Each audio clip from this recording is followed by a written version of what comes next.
Hey, how you doing today? It's kind of hot today, but today I have the ingredients for something really yummy and a little bit healthy. So what it is Ginisang Chayote. So that basically is sauteed chayote gourd is what a chayote is. It's like a squash. And I'll show you a picture of it. So the recipe is 4 cloves of garlic. So I got my garlic here. 4 cloves of garlic. The next one is 2 shallots. So this is what a shallot is. It's like a sweeter tasting onion. So if you don't have this shallot, I would say go ahead and put in 1/2 sweet onion. So 2 cloves of this, and this is what it looks like all cut up and minced. So 2 of those. 1/2 teaspoon salt. I got my house salt here, okay, and then 1/2 teaspoon pepper, and I'll go ahead and find that later. And then 1 to 2 pounds of pork. So the pork that I have today is mini riblets. It was on sale.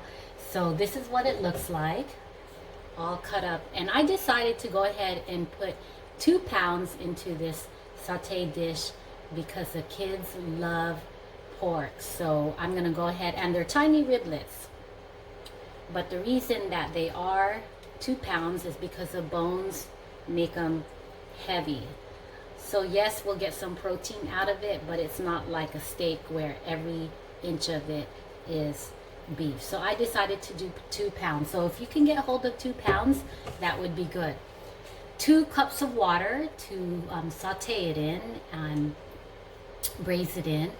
And then, of course, 2 to 3 large chayote squash. So this is what it looks like. And I have an abundance of it down here at every store down here in Southern Cal. And my parents used to grow it, so I'm very used to this vegetable. It's a very healthy vegetable. It's about the size of a palm. And it's very tricky to peel because the outside is it's a really stiff vegetable. It's like similar to trying to peel a pumpkin, I guess. So get your peelers out, and you'll see me peel it in hyperlapse. But here I have 2 of them peeled already, and I had seen pictures of it, and the way I make, for this one, the way I make it, the vegetable, I make it like little French fries. But in my tinola, I make it into squares. I prefer them in squares. But this one, I made into thin strips. I think they'll cook faster too because they're so thin. But that's 2, and then you're gonna see me put in a 3rd one. Okay, so let's get to cooking. All right, so I'm gonna turn on my fire here.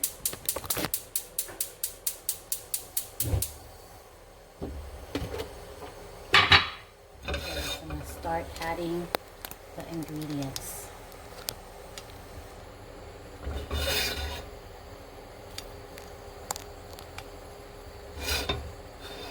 Okay, I'm going to put a little bit of canola oil. Okay, maybe about 2 tablespoons. 4 cloves of garlic.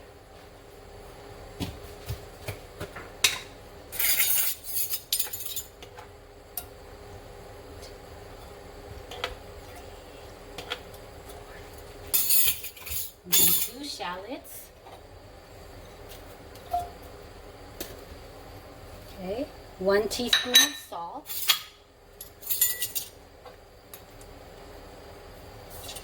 1/2 teaspoon of pepper. Okay, I'm looking for my pepper.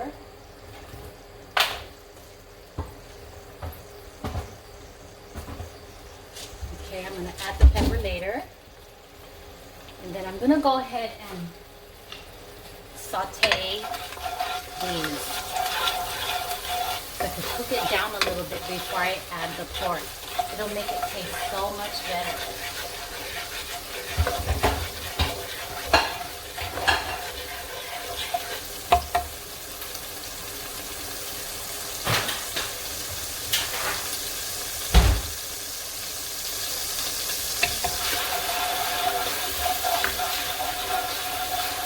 Okay, so it's already cooking down, and I like how it's so fragrant already. The mix of the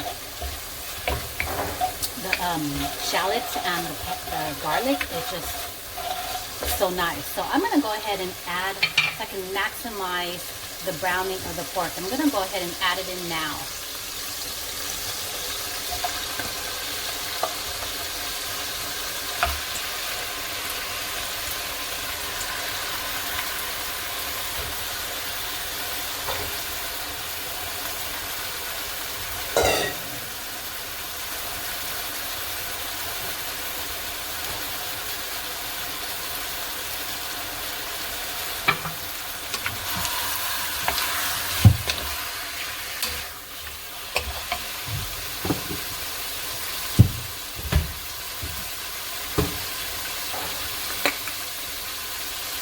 Okay, so I found the pepper, 1/2 teaspoon of pepper.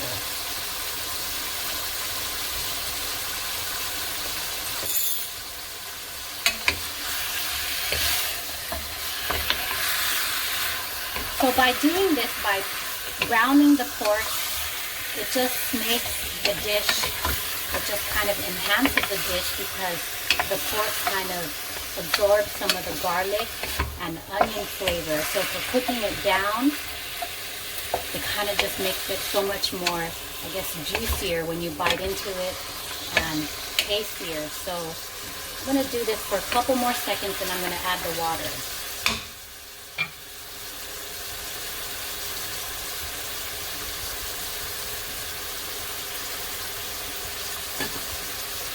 So about halfway through, you're going to see me add the sayote.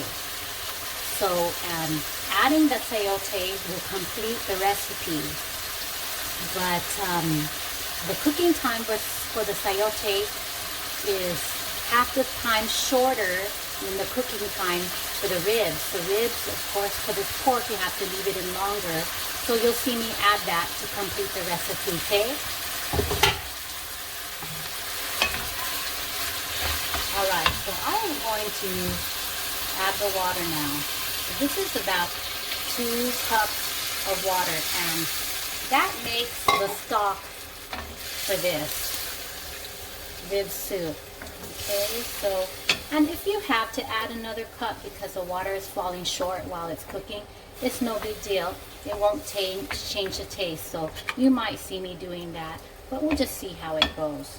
Okay, so I'm going to cook this in hyperlapse, and I'll see you when it's done.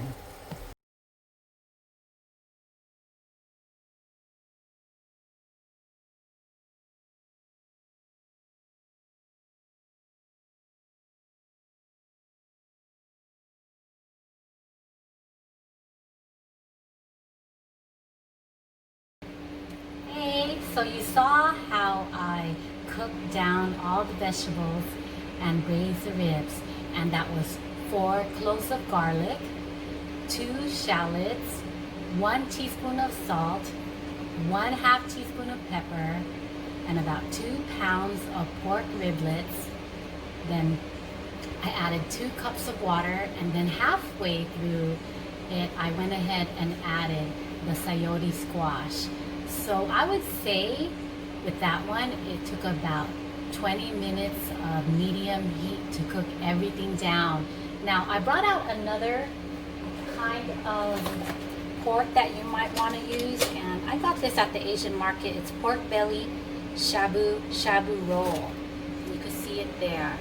So with that one, if you decided to use that pork, the cooking time would not be that long. So it'd probably be with the soup and the veggies, probably 15 minutes, 10 minutes. So I had to leave this particular one in longer because of the ribs and the bones, and of course to soften up the vegetables. So like 20 to 25 minutes for my soup, but definitely monitor your soup and everything. Make sure that it's cooking accordingly based on your protein.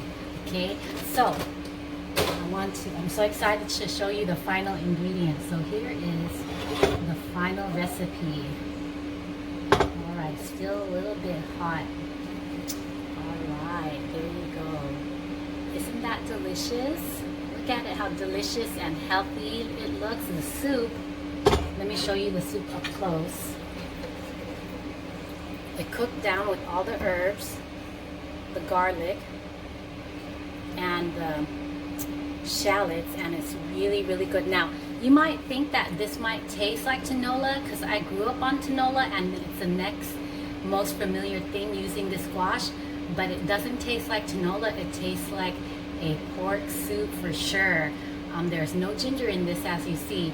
So although it does look like tinola, you're gonna get a whole different taste. So not to worry if you ate tinola yesterday, because today it's gonna taste different. So go ahead and make it if you have the vegetables. Very, very abundant here in Southern Cal, and I'm just trying to eat more vegetables, not more carbs. So that's why I love doing these stir fries and these Filipino vegetables, so I can maximize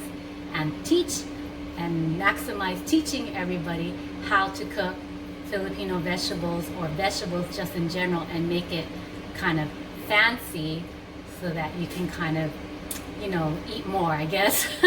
But anyway, so let me get you one more look at it close, as a close-up with the vegetable and the rib. So the rib cooked well. So pre-cutting the rib does a good thing for the soup. Okay, so all right, so I think that is about it. I hope that you try this one day and let me know how it goes. Take care.